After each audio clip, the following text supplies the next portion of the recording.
Hi there, I'm Kyle Cobb. I was born in Griffin, Georgia, raised in Spalding County. I graduated from Griffin High School about 1,000 years ago.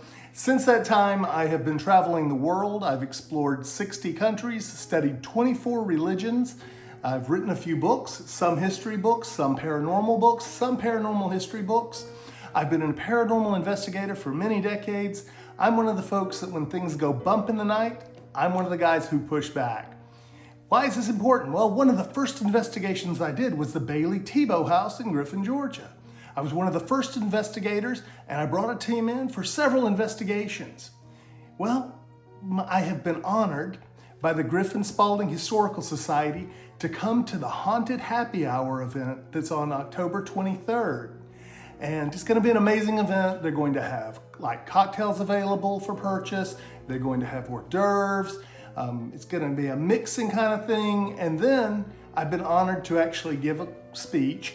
We're going to talk about why Griffin has a haunted reputation, what the factors are that may make Griffin haunted, and we're going to talk about the history of the Bailey-Tebault house itself and what makes it especially haunted. And I even have some evidence laying around from when I did the investigations years ago.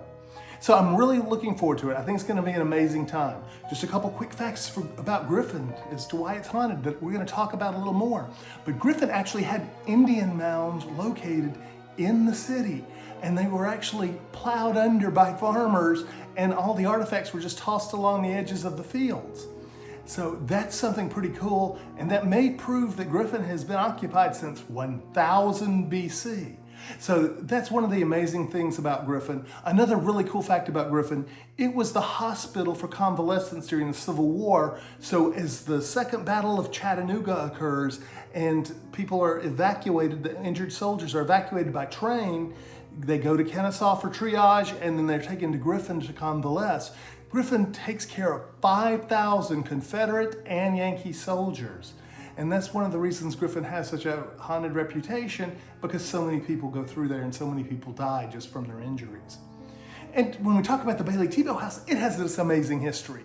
You know, some of you may know it was a hospital at one time.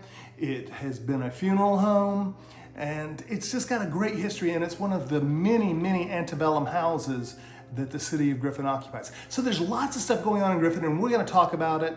We're going to talk about what the different kinds of hauntings are. We're going to talk about how we find the hauntings and some of the tools we use. We're going to, as part of it, I've got some evidence still left over from the early investigations. Hopefully we'll be able to get that where you can hear it.